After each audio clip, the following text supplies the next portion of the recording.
दोस्तों नमस्कार, आप सभी का स्वागत है हमारे यूट्यूब चैनल में। आज हम बात करेंगे राइट टू इक्वालिटी, समता के अधिकार के बारे में। इससे पहले जो मैंने वीडियो बनाया था जिसमें आपको कॉन्स्टिट्यूशन में जो फंडामेंटल राइट दे रखे हैं उनके बारे में बेसिक थोड़ी सी जानकारी दी थी, और आर्टिकल 12 और 13 हैं विधि का और स्टेट का, वो चीज़ें डेफिनेशन मैंने क्लियर कर दी थी। आज हम करेंगे समता का अधिकार, राइट टू इक्वालिटी, आर्टिकल 14 से लेकर के आर्टिकल 18 तक जो दिया हुआ है, और एक एक आर्टिकल क्लियर करेंगे जिसमें आपके रिजर्वेशन के आर्टिकल भी हैं जुड़े हुए। ठीक है जी, और मंडल आयोग से जुड़ी हुई बातें भी, सारी चीज़ें क्लियर कर दूंगा मैं एक एक। तो फर्स्ट आर्टिकल है इसमें हमारा समता का अधिकार, आर्टिकल 14, इसे समानता का अधिकार भी बोल देते हैं। ठीक है जी, इक्वालिटी बिफोर लॉ, विधि के समक्ष समता। ठीक है, भारत के राज्य क्षेत्र में किसी व्यक्ति को विधि के समक्ष समता से, विधियों के समान संरक्षण से वंचित नहीं करेगा। ये दो चीज़ें हैं इसके अंदर। यहाँ पर भी आप देख सकते हैं इंग्लिश में, इंग्लिश वाले बच्चे इंग्लिश में देख लें। ठीक है, equality before law, equal protection of law, ये दो चीज़ें हैं इसमें। क्लियर हो गया। और दूसरी बात है यहाँ पर, ये व्यक्ति, किसी व्यक्ति की बात कर रहा है। ठीक है, एनी पर्सन, व्यक्ति से यहाँ पर आपका मतलब हो जाता है कि एक तो नागरिक, ठीक है, दूसरा है विदेशी हो गए, शत्रु देश को छोड़ के, शत्रु देशीय नहीं होंगे इसमें। ठीक है, कोई कंपनी हो जाती है, कोई फर्म हो जाती है, इसमें तीनों आ जाते हैं। ठीक है, कि इनके भी फंडामेंटल राइट है, व्यक्ति में तीनों आ जाए। फंडामेंटल राइट आपके दो तरह के हैं, जहाँ पर आपको नागरिक मिलेगा वो सिर्फ नागरिकों को प्राप्त हैं जो सिटीजन है यहाँ के। जिसमें व्यक्ति मिलेगा वो इन तीनों को आ जाएगा, नागरिक भी आ जाएंगे उसमें, विदेशी भी आ जाएंगे आपके, उसमें कंपनी भी आ जाएगी। ठीक है, तो इक्वालिटी बिफोर लॉ, विधि के समक्ष समता, ये हमने लिया है ब्रिटेन के संविधान से। ठीक है, इसमें ये धारणा है कि कानून के सामने सभी बराबर हैं, चाहे कानून के सामने कोई छोटा हो, अमीर हो, गरीब हो, किसी भी तरह के व्यक्ति हो, कानून के सामने सभी, कानून सबके लिए बराबर है। ठीक है, हालांकि वास्तविकता आपको पता ही है, लेकिन जो लिखा है वो यही है कि अमीर हो, गरीब हो, हर व्यक्ति अपने अधिकारों के लिए कोर्ट में जा सकता है, किसी भी अधिकार के लिए, किसी भी तरह के कोई क्राइम है, सिविल मैटर है, कोई भी, विधि के समक्ष, विधि के सामने सभी लोग बराबर, लॉ के सामने सभी लोग बराबर हैं। ठीक है, दूसरी चीज़ है जो विधियों के समान संरक्षण, इक्वल प्रोटेक्शन ऑफ लॉ, ये हमने लिया है यूएसए के संविधान से। इसमें दो चीज़ें हैं, पहला जो है विधि की समक्ष समता, ये है नकारात्मक, एक तरह से नेगेटिव, जो किसी चीज़ को रोकता है। ये है पॉजिटिव, एक तरह से सकारात्मक। ठीक है, ये हमने यूएसए के संविधान से लिया। विधियों के समान संरक्षण का मतलब ये है कि समान परिस्थितियों में समान व्यवहार किया जाएगा और असमान परिस्थितियों में असमान व्यवहार किया जाएगा, यानी कि एक कंडीशन पर डिपेंड करता है। इसमें दो चीज़ें हैं, एक तो जैसे कि हमारे यहाँ जो प्रेसिडेंट है, गवर्नर है, या और कोई अधिकारी है जिनके खिलाफ आपको अगर मैटर चाहिए तो सिविल मैटर, क्रिमिनल जो मैटर है वो तो शुरू ही नहीं हो सकता प्रेसिडेंट के खिलाफ जब तक वो पोस्ट पर है। और सिविल मैटर के लिए आपको 2 महीने पहले उसको जानकारी देनी पड़ेगी। जानकारी, प्रेसिडेंट, गवर्नर हो, इनके खिलाफ अगर आपको सिविल कार्रवाई करनी है तो आपको 2 महीने पहले उनके बारे में जानकारी देनी पड़ेगी। और कोई भी कार्रवाई जब तक वो पोस्ट पर है, जब तक कोई कार्रवाई शुरू नहीं होगी। तो ये दो तरह से है। दूसरी चीज़ है इसमें जो परिस्थितियाँ डिपेंड करेंगी, आपको किसी भी लॉ से जुड़ी हुई जो मतलब हालत है उस पर परिस्थितियों में डिपेंड किया जाएगा। समान जो परिस्थितियाँ होंगी तो समान इक्वल लॉ लागू होगा, अगर असमान होगी तो असमान परिस्थितियाँ लागू होंगी। तो ये दो तरह से है। क्लियर होगी चीज़। आगे है आपका आर्टिकल, जो आपका शैक्षणिक संस्थानों में रिजर्वेशन वगैरह है उनसे जुड़े हुए आर्टिकल हैं। ये एक एक चीज़ आपको इसमें क्लियर करनी पड़ेगी, ध्यान से ये आर्टिकल देख लेना। आर्टिकल 15, इंग्लिश वाले बच्चे इंग्लिश में देख ले। इसमें है prohibition of discrimination on ground religion, race, caste, sex और प्लेस ऑफ बर्थ। इसके आधार पे कोई भी विभेद का प्रतिषेध करता है। मतलब कि किसी भी तरह का भेदभाव नहीं होगा इन आधार पे। यहाँ पर आपको एक चीज़ याद रखनी है कि राज्य की परिभाषा मैंने आपको आर्टिकल 12 में दे चुका हूँ मैं। राज्य कौन है? जिसमें आपका सेंटर की गवर्नमेंट आ जाती है, सेंटर की संसद आ जाती है, स्टेट की गवर्नमेंट आ जाती है, स्टेट की विधानसभा आ जाती है। ठीक है, स्थानीय अधिकारी आ जाते हैं जिसमें आपके पंचायत, नगर पालिका ये आ जाते हैं।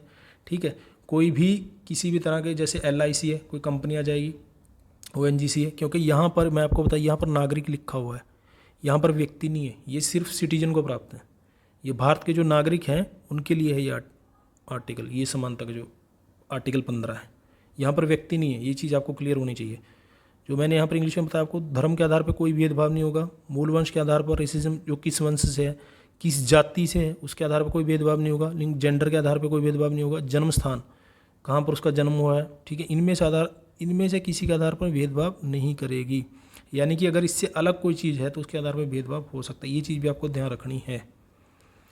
ठीक है। कोई नागरिक केवल, यहाँ पर केवल शब्द बार बार आया है, धर्म, मूलवंश, जाति, लिंग, जन्मस्थान के आधार पर कोई दुकान है, सार्वजनिक भोजनालय है, होटल है, सार्वजनिक मनोरंजन के स्थान है, वहाँ पर किसी भी तरह की कोई कंडीशन उसके ऊपर लागू नहीं होगी, वहाँ पर जाने से उसे नहीं रोका जाएगा। किसी शॉप पे, पब्लिक रेस्टोरेंट पे, होटल्स पे, प्लेस ऑफ पब्लिक एंटरटेनमेंट पे। ठीक है, क्लियर होगी चीज़। उसके आगे है पूर्णतया भाग राज्य निधि से पोषित, यानी कि राज्य से उन्हें कोई ट्रस्ट है या राज्य से किसी तरह का फंड मिल रहा है। प्रयोग किए गए कोई समर्पित कुएँ हैं, सार्वजनिक तालाब है, स्नान घाट है, सड़क है, सार्वजनिक समागम के स्थान है। ठीक है जी, यहाँ पर ये चीज़ें हो जाती हैं सारी की सारी। इंग्लिश वाला इंग्लिश में देख लेना, इसमें रोड हो गए, घाट हो गए, बाथिंग हो गया, टैंक हो गए, प्लेस ऑफ पब्लिक रिसोर्ट हो गए। इन पर प्रयोग के संबंध में किसी भी नियोक्ता कोई भी उसके ऊपर कंडीशन नहीं होगी, दायित्व निबंधन या शर्त के अधीन नहीं होगा कि यहाँ पर आपको अगर इस रोड का प्रयोग करना है तो आपको ये करना, यहाँ पे कुएं से पानी भरना है, जैसे पुराने टाइम में ये चीज़ें थी, इस टाइम जिस समय संविधान लागू हुआ, कुएं से पानी भरना है तो आपको यहाँ पर इतने घरों का पानी भरना पड़ेगा, या पर ये कंडीशन है, या पर इतनी मजदूरी आपको बेगार आपको करनी पड़ेगी, जो बिना किसी उसके दी जाती थी बेगार। ठीक है, तो ये चीज़ें यहाँ पर ख़त्म की गई। इनका प्रतिषेध करता है आर्टिकल 15 है, जो ये आपके फंडामेंटल राइट है। इनके लिए सीधा बंदा सुप्रीम कोर्ट और हाई कोर्ट में जा सकता है आर्टिकल 32 के थ्रू और आर्टिकल 226 के थ्रू। ठीक है, उसके बाद है इसका क्लॉज 3 है, इसमें है इस अनुच्छेद की कोई बात राज्यों को स्त्रियों के मामले में और बालकों के लिए कोई विशेष उपबंध नहीं करने से निवारित, यानी कि रोकेगी नहीं। ठीक है जी, वुमेन्स के लिए और चिल्ड्रन के लिए विशेष उपबंध किए जा सकते हैं। ठीक है जी, स्पेशल प्रोविज़न उन्हें दिया जा सकता है, जैसे रिजर्वेशन की बात आ जाती है पंचायतों में या कहीं और पर स्त्रियों की। ठीक है, वुमेन्स के लिए तो वो चीज़ें करी जा सकती है, उसमें आप ये नहीं कर सकते कि यहाँ पर हमारे साथ भेदभाव हो रहा है। और बालकों के लिए, बच्चों के लिए कोई विशेष प्रबंध किए जा सकते हैं। ठीक है, तो यहाँ पर शैक्षणिक संस्थानों में जो रिजर्वेशन होगा तो ये स्त्रियों के लिए। अब आगे जो इसका आर्टिकल 15 का क्लॉज 4 है, इसमें दे रखा है कि इस अनुच्छेद की अनुच्छेद 29 के खंड 2, अनुच्छेद 29 पढ़ेंगे तो मैं आपको बता दूंगा, ये जुड़ा हुआ है माइनॉरिटी से, कि कोई बात राज्यों को सामाजिक और शैक्षिक दृष्टि से पिछड़े हुए नागरिक, यहाँ पर दोनों कंडीशन होनी चाहिए, सोशली और economically, socially and economically backward class, socially और एजुकेशनली, शैक्षणिक दृष्टि से, इकोनॉमिकली कह रहा हूँ मैं यहाँ पर, दोनों चीज़ें हैं यहाँ पर, सामाजिक दृष्टि से और शैक्षिक दृष्टि से किसी वर्गों की उन्नति, जिसमें SC हो गया, ST हो गया, के लिए कोई विशेष उपबंध करने से निवारित नहीं करेगी। ठीक है जी, SC शेड्यूल कास्ट इसे में नहीं कर दिया। और सामाजिक और शैक्षिक दृष्टि से अगर कोई और वर्ग है, जैसे कि OBC का आरक्षण है उसके लिए, तो ये तीनों के लिए चीज़ होगी। लेकिन यहाँ पर ये आगे क्लियर हो जाएगा आपका, ये शैक्षणिक संस्थानों से है। ठीक है जी, इनके लिए मतलब रिजर्वेशन किया जा सकता है। तो आर्टिकल 15 का 4 है, ये पूछा जाए तो ये कई बार क्वेश्चन में आपको पूछा गया है। उसके बाद है इसका 5 है, जो ये तो बाद में लागू हुआ है, ये 5 यहाँ पर 2 दे रखा है। इसमें दे रखा है कि अनुच्छेद 19 जिसमें फ्रीडम, राइट टू फ्रीडम दे रखा है, उसके खंड 1 क्लॉज 1 है उसका, और खंड 6 है इसका, क्लॉज G है इसमें दिया हुआ, जिसमें आदमी कोई भी वृत्ति व्यापार कमा सकता है, आपको कोई भी किसी भी तरह का आप वर्क कर सकते हैं। ठीक है, कि कोई बात सामाजिक और शैक्षिक दृष्टि से पिछड़े हुए नागरिकों की ही वर्ग, SC ST आ गया जिसमें, और कोई विशेष उपबंध करने, जहाँ पर आर्टिकल 30 आ गया जिसमें अल्पसंख्यक वर्ग हैं। ठीक है, से भिन्न कोई प्राइवेट शिक्षण संस्थान है, वहाँ पर भी ये रिजर्वेशन होगा। ये जो ऊपर मैंने आर्टिकल आपको बताया है SC ST और OBC वाला। ठीक है, तो आप इस आधार पर आर्टिकल 19 के आधार पर ये नहीं कह सकते कि हमारे साथ भेदभाव हो रहा है। और आर्टिकल 30 का खंड 1 इन्होंने क्लियर कर ही दिया, जो माइनॉरिटीज़ की हैं वहाँ पर उनके लिए होगा, वहाँ पर ये रिजर्वेशन लागू नहीं होगा। 6 है, जो अभी लागू हुआ था 2019 में, संविधान संशोधन है आपका 103। ठीक है, इसमें है जो आपका EWS, इकोनॉमिकली वीकर सेक्शन के लिए है, ये बाद में जोड़ा गया, ये भी मैं आपको क्लियर कर देता हूँ। ये हो गया खंड 4 और खंड 5 में लिखित वर्गों से भिन्न वर्गों, अलग से आर्थिक रूप से दुर्बल हैं जो। ठीक है ना, ये इकोनॉमिकली वीकर के लिए, जो ऊपर था वो सामाजिक और शैक्षिक दृष्टि से था। ठीक है, ये इकोनॉमिकली वीकर के लिए जो EWS का रिजर्वेशन है। ठीक है जी, क्लियर हो गया। और इसमें एक चीज़ और कर रखी है कि जो ये रिजर्वेशन है वही है खंड 30 में, दोबारा रिपीट करूँगा वो चीज़, कोई मतलब नहीं उसका। यहाँ पर ये जो 10% है, ये जो रिजर्वेशन होगा वो 10% तक होगा। ठीक है, आगे आर्टिकल 16 में मैं सारी चीज़ें क्लियर कर दूँगा कितने तक रिजर्वेशन आपका हो सकता है, तो दोनों चीज़ें क्लियर हो जाएंगी। तो ये जो आर्टिकल 15 है, एक तो आपको मैंने बता ही दिया, इसके आधार पर भेदभाव नहीं होगा किसी भी तरह का, ये चीज़ आपको याद रखनी चाहिए। ठीक है, और दूसरा ये नागरिक को मिला हुआ है। ठीक है जी, और उसके बाद रिजर्वेशन जो शैक्षणिक संस्थान है, जैसे कि इंस्टीट्यूट है, आपकी यूनिवर्सिटी है, कोई कॉलेज है, वो इसके आधार पे आर्टिकल 15 के आधार पे। क्लियर हो गया। आगे है आपका आर्टिकल 16 जो आपका नौकरियों में रिजर्वेशन की बात करता है। ठीक है, पहले इसमें एक चीज़ और क्लियर कर दी गई है, स्टेट यानी कि राज्य, ठीक है, के दिन किसी पद पर कोई पोस्ट के लिए नियोजन या नियुक्ति से संबंधित सभी विषयों में सभी नागरिकों को अवसर की समानता होगी। यहाँ पर एक पहले आर्टिकल में ये चीज़ क्लियर कर दी है। ठीक है, यहाँ पर भी नागरिक है, यानी कि आप किसी भी पोस्ट के लिए आप अप्लाई कर सकते हैं, आपके द्वारा कोई भी आपके साथ भेदभाव नहीं होगा। लेकिन फिर ये चीज़ें क्लियर कर रखी हैं, एम्प्लॉयमेंट और appointment any office under the state, यानी कि कोई भी आपके साथ किसी भी तरह का इक्वालिटी हो, कोई डिस्क्रिमिनेशन आपके साथ नहीं होगा। फिर 2 में चीज़ क्लियर कि राज्य के अधीन किसी नियोजन या पद के संबंध में केवल धर्म, यहाँ पर एक केवल चीज़ आपको जरूर याद रखनी है, केवल।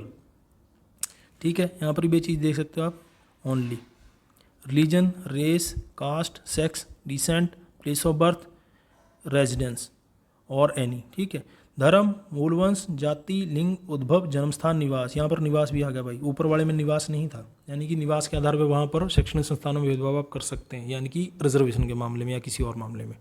ठीक है, तो यहाँ पर धर्म, रिलीजन के आधार पर, मूलवंश किसी वंश से जुड़ा हुआ है, जाति से जुड़ा हुआ है, लिंग से, जेंडर के आधार पर, उद्भव भी एक तरह का ये मूलवंश से जुड़ी हुई चीज़ है। ठीक है, जन्मस्थान, प्लेस ऑफ बर्थ कहाँ पर है उसका, निवास के आधार पर कोई भेदभाव, नागरिक ना तो कोई अपात्र होगा ना उससे भेदभाव किया जाएगा, यानी कि फॉर्म भरने में आप किसी भी स्टेट का फॉर्म भर सकते हैं। इसमें क्या कंडीशन है, ये आगे चीज़ दे रखी है, इसमें फिर ये आगे दे रखा है कि राज्य अगर चाहे तो ऐसा कर सकता है, निवास विषय अपेक्षा विहित कर सकता हो, निवास के आधार पर आपके पास रेजिडेंस के हिसाब से आपके पास भेदभाव हो सकता है। जैसे कि आप किसी स्टेट पीसीएस का फॉर्म भरते हैं तो फॉर्म आप भर सकते हैं। ठीक है, फॉर्म भरने में आपको किसी तरह की कोई रोक टोक नहीं है फॉर्म भरने में। लेकिन जो निवास के आधार पर जैसे कि एससी और एसटी का जो रिजर्वेशन है वहाँ के नागरिकों को नहीं, मतलब वहीं के स्टेट के नागरिकों को मिलेगा, अलग स्टेट के जो नागरिक हैं उनको नहीं मिलेगा। इसमें ओबीसी भी आपका आ गया। ठीक है, दूसरी चीज़ है स्टेट पीसीएस का, जैसे आप फॉर्म भर सकते हैं, जैसे कि अभी हरियाणा में ग्रुप डी, ग्रुप सी और ग्रुप डी। ठीक है, इसमें रेजिडेंस के आधार पे आपके साथ अदर स्टेट वाले इसको फॉर्म को नहीं भर सकते हैं। ठीक है, या फिर वो जो है फैमिली आईडी वगैरह है उसकी कंडीशन दे रखी है, ये एमपी वगैरह में ये चीज़ लागू कर रखी है। ठीक है, जो मतलब ग्रुप सी की पोस्ट हैं और ग्रुप डी की पोस्ट हैं वो ज़्यादातर वहीं स्टेट के नागरिकों के लिए रिजर्व की हो जाती, निवास उसमें कंडीशन लगा रखी है, मतलब कि ये आप कहीं भी स्टेट में जाके देख सकते हैं, उत्तराखंड वगैरह में देख लोगे तो और ज़्यादा क्लियर हो जाएंगी चीज़ें। ठीक है जी। अच्छा, इस अनुच्छेद की कोई बात राज्य को पिछड़े नागरिकों किसी वर्ग के, वही आ गया उसमें, रिजर्वेशन से जुड़ा हुआ मामला आ गया इसमें आ गई क्लॉज 4 के, वो तो हो गया 4 में हो गया रिजर्वेशन, और 4 का में होगा अनुसूचित जातियों और अनुसूचित जनजातियों जिनका प्रति राज्य गिरा, ये हो गया प्रमोशन में आरक्षण। ठीक है, ये जो है इसका क्लॉज 4 16 का 4 है। ठीक है, इसमें आपको दे रखा है कि जो पिछड़े वर्ग के, राज्य के पिछड़े वर्ग के नागरिक हैं जिसमें एससी एसटी भी सारी चीज़ें आ जाती हैं आपकी। ठीक है, उसके आधार पर कोई रिजर्वेशन होगा उनमें, मतलब, और 4 का में है जो प्रमोशन में रिजर्वेशन है, वरिष्ठता का ध्यान इसमें थोड़ा सा रखना है। 4 ख में है, इसमें दे रखा है कि बैकलॉग के बारे में चीज़ें बता रखी हैं, जैसे कि मान लो पोस्ट निकली है, मान लो 100 पोस्ट आपको निकली है, इन्हीं चीज़ों से चीज़ें क्लियर होंगी। तो इसमें 50 सीट जो हैं जो रिजर्व है। ठीक है, 25 इसमें भरी जाती हैं, बाकी जनरल भरी जाती हैं, मतलब कि 25 सीट इसमें खाली रहेगी, क्योंकि जनरल उसमें भर नहीं सकते। आप जनरल की उसमें जा सकते हो, लेकिन आप जनरल आपकी उसमें नहीं आ सकता जो आपके लिए रिजर्व है। जैसे कि मान लो मैं आपकी ये चीज़ें भी क्लियर कर दूं, जैसे कि जनरल की पोस्ट है, इसमें एससी के हैं, एसटी के हैं और ओबीसी के हैं। ठीक है, तो ये जर्नल है, जर्नल का मतलब जर्नल कास्ट में नहीं, इसमें हर कोई अप्लाई कर सकता है। ठीक है, एससी का जो रिजर्व सीट है, मान लो 30 सीटें रिजर्व है, इसमें जनरल का नहीं आ सकता, एसटी का नहीं आ सकता, ओबीसी का नहीं जा सकता। ये एसटी के लिए ही रिजर्व है, एसटी के लिए 30 हैं मान लो, ओबीसी के लिए 30 हैं, तो इसमें अदर नहीं जा सकता। लेकिन हाँ, अगर आपका जो कट ऑफ है इनसे ऊपर चली जाती है तो आप जनरल में काउंट हो जाते हैं, तो आपकी यहाँ से एक सीट खाली हो जाती है, तो वो दूसरे बच्चे के द्वारा भरी जाती है। तो ये इन चीज़ों का मतलब है। तो मान लो अगर 25 सीट नहीं भरी जाती, 50 में से 25 नहीं भरी जाती, तो अगली बार भरी जाएंगी वो, और फिर वहाँ पर ये 50% वाली कंडीशन नहीं होगी। 50% वाली क्या कंडीशन है? 50% वाली ये कंडीशन है कि सुप्रीम कोर्ट ने इसमें चीज़ क्लियर कर रखी है, रिजर्वेशन किसी भी मामले में 50% से अधिक नहीं होगा। ठीक है, हालांकि ये जो है आगे मैं EWS वाली आपको बताऊँ, क्लियर करूँगा चीज़ें, थोड़ी सी और क्लियर कर देता हूँ। 10% ये इस 50% से अलग है। अब जो रिजर्वेशन है वो आपका 60 हो जाता है, जिसमें 27 आपका OBC का हो जाता है और 23 आपका ST ST का हो जाता है। 50 ये हो गया और 10 आपका EWS का हो जाता है, तो 60% हो जाता है। 40 जो सीटें वही जनरल के लिए बचती हैं। OBC वाली जो बात है, जो BP मंडल थे, BP मंडल, उनकी अध्यक्षता में एक आयोग बनाया गया था 1979 में, जिसने अपनी रिपोर्ट 1980 में दी थी, मुरारजी देसाई के टाइम में। ठीक है, ये उन्होंने लागू नहीं कर पाए वो, उन्होंने ये आयोग बनाया था। बाद में इस रिपोर्ट को उठा करके 1990 में BP सिंह ने इसे लागू कर दिया था। ठीक है, BP सिंह ने, जो बहुत ज़्यादा इस पर विवाद हुआ था, BP सिंह ने इसे लागू कर दिया। बाद में जो और कांग्रेस की गवर्नमेंट आई तो उसमें ये चीज़ें, रिजर्वेशन वाली और भी चीज़ें, ये बार बार सुप्रीम कोर्ट में ये चीज़ मामला गया था। सुप्रीम कोर्ट ने इसमें एक कंडीशन रख दी थी, एक तो ये 50% और रिजर्वेशन 50% से ज़्यादा नहीं होगा, ये कंडीशन है इसमें सुप्रीम कोर्ट ने जो दे रखी है। दूसरी चीज़ है, आपको मिलेगी OBC में क्रीमी लेयर की बात है। ठीक है, क्रीमी लेयर की बात है यहाँ पर। क्रीमी लेयर में क्या है कि अगर कोई गजटेड पोस्ट पे है, गजटेड पोस्ट पे A क्लास ऑफिसर है, B क्लास में कुछ गजटेड पोस्ट हैं, ठीक है, या कर्नल रैंक का अधिकारी है आर्मी के हिसाब से देखें तो, ठीक है, या कोई प्रेसिडेंट का वाइस प्रेसिडेंट या फिर गवर्नर है, लोकसभा का अध्यक्ष उपाध्यक्ष है, या मंत्री से जुड़ा हुआ, ये जो क्रीमी लेयर में आ जाते हैं, ऊपरी परत है, जिसकी पहले 4 लाख की थी, फिर 6 लाख की होगी, फिर 8 लाख की होगी सालाना इनकम के, ये इनकम के हिसाब से देखा जाएगा। ठीक है, तो उनको ये OBC का जो रिजर्वेशन है वो नहीं मिलेगा। क्लियर होगी यहाँ पर चीज़। तो ये लेकिन SC ST के लिए नहीं, ये OBC के लिए। तो बैकलॉग वाली मैंने चीज़ क्लियर कर दी आपकी, 50% से ज़्यादा हो सकती है अगर बैकलॉग पहले से वैकेंसी बची हुई है, उनको वैसे नहीं भरा जाएगा, जनरल में उनको काउंट नहीं करेंगे। अच्छा, इसका एक की क्लॉज 5 है, इसमें ये दे रखा है कि किसी धार्मिक या सांप्रदायिक संस्था, कोई वहाँ पर आप ये आर्टिकल नहीं लागू कर सकते कि हमें समानता का अधिकार है, हम किसी भी धर्म के पदाधिकारी मतलब के पोस्ट पे जा सकते हैं, जैसे कि मौलवी हो गए या ऊपरी जो वो धर्मगुरु हो गए, उनके आधार पर यहाँ पर ये चीज़ लागू, मतलब कि अगर वहाँ पर ये कंडीशन है कि इस पोस्ट पे जाने वाला व्यक्ति इस विशेष धर्म का होना चाहिए, तो आप किसी दूसरे धर्म में जाकर के आप ऐसे नहीं कर सकते। ठीक है जी। और ये फिर वही चीज़ आ गई, आर्थिक रूप से दुर्बल वाला EWS वाला जो मैं आपको बता रहा था, ये यहाँ पर हो गया, और 10% की इसमें कंडीशन होगी। ये 6 बार बार पूछा जाता है, क्लॉज 6 में, 16 के 6 में है ये चीज़। और ये 103 अमेंडमेंट हुआ, सिद्धांत संशोधन, उसके द्वारा लागू हुई है। तो रिजर्वेशन वाले आपके यहाँ पर क्लियर हो गए। आर्टिकल 17 है आपका असप्रत्यता, अनटचेबिलिटी। ठीक है, असप्रत्यता अनटचेबिलिटी का अंत किया जाता है और उसका किसी भी रूप में आचरण निषिद्ध किया जाएगा, यानी कि विधि के अनुसार दंड नहीं होगा। देखिए यहाँ पर ये जो डेफिनेशन दे रखी है अनटचेबिलिटी की, ये मतलब कि संविधान में क्लियर नहीं कर रखी है ये चीज़ कि अनटचेबिलिटी है क्या। बाद में गवर्नमेंट ने एक नियम बनाया था, एक्ट बनाया था 1955 में, 1976 में उसमें संशोधन किया था थोड़ा सा।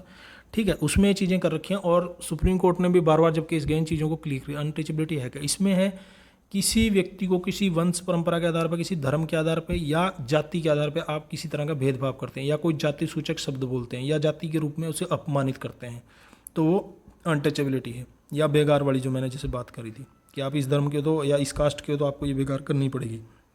ठीक है, या उसे अपमानित करते हैं किसी भी तरह से, तो उसमें 6 मास की सज़ा है और बाकी जो जुर्माना है पुराने टाइम का, अब जुर्माना ज़्यादा है। ठीक है, तो ये सब चीज़ें हैं इसमें।